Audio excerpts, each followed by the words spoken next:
Hi, this is ncanning, and I'm the author of Your Soul's Calling, answering the question, why am I here? And also Your Life's Calling, getting unstuck and fulfilling your life lessons. So in this video, I want to talk about what happens at the point of death. What do we experience? And I draw this from my own past life experiences and going into the afterlife in deep hypnosis, and also thousands and thousands of clients who I have taken through the point of death in a past life, and then many of them on into the spirit world. And there are a couple of common occurrences that happen right at the moment of death. The first of which is a lightness. There is this immediate release of the physical body. It's dense, heavy structure that we've been in for so many years, gone. And there's an immediate, it's a relief and a release. It can feel like a floating, an expansion. We begin to fill out into our soul self, into who we really are.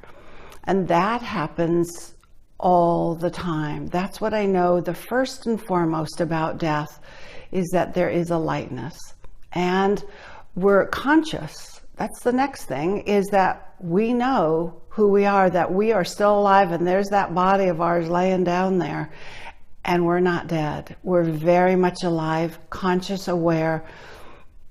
And I know in the moment of death with my father that I wasn't there. I was in an airplane going cross country trying to reach him, and he came to me immediately. I could tell he was his energy was scattered, but I knew he had just died, and my mother was with him as well. She had passed on 9 months earlier, so I got to see the difference in their energy of someone who'd been there a while. Hers was really put together, meaning she was very, very present, and his was still scattered because it had just happened. He was still kind of a scattered energy, hadn't quite gotten the healing yet, which is what happens next. So coming to meet me, and then I don't know what he did after that, but I do know that he was there with me, and then he moved on, as we all do. And at some point we move on then into the spirit world. We may visit family and friends. We may stick around for the funeral and try and help people know that we're still alive.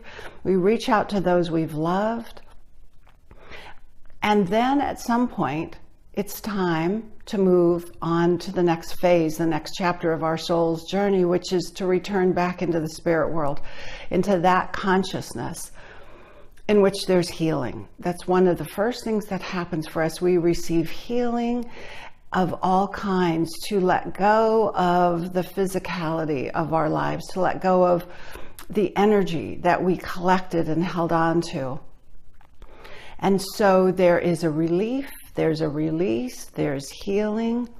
And even in the cases of suicide, I've worked with people who in past lives have gone back to lives in which they committed suicide. There's not judgment, there's not punishment, there's healing, there's whatever caused them to take their own life. There's a lot that needs to be done for them to come to an understanding of learning and healing and growing. And then, like all of us, they get to come back and do it again.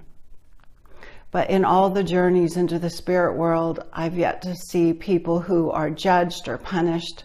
Rather, there's only love, because the source of all that is love. And so within the love, there are consequences that, there's consequences for our actions. It's not just a free ride. We're learning and we're growing. But I do know that at the point of death, the pain and the fear and the heaviness, whatever it is, diminishes. And if we've been happy, nothing better than to die laughing or doing what you most enjoy. There still was all that time in the body that needs healing and release. And putting it into perspective of, how did we do? How did we love? How did we show up in the way that we wanted to? What was really great? And so I hope that this helps. I know that there is grieving that happens, and I also know that there are ways to release the grief actually very quickly. It's not true that you have to grieve for a year or 2 years or 5 years. One of the teachers I've studied with is Dr. John Demartini, and he has some phenomenal grief work. And so if you go to even his website, drdemartini.com, it's also work that I do. You can contact me. I've helped take people through grief, the loss of a loved one, a pet. It can be any kind of loss. There is a process to where within a couple of hours you can be free of the grief that has held you so heavy. And so if you have any more questions, please visit my website, ncanning.com. If you're interested in doing any kind of work with me, contact me. I would love to work with you. Thank you so very much. I hope this was helpful. I know that death and loss can be really it's definitely a time of transition.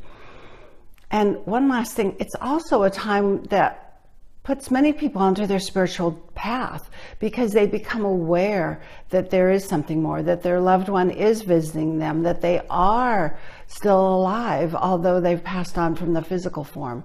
And that can be the impetus for people to get onto a spiritual path. And so if that's your case, welcome. I have a lot on my website that can help you, and also other references to other places you can go to find answers about what it is you're searching for. So thank you very much. I hope that this has been helpful for you.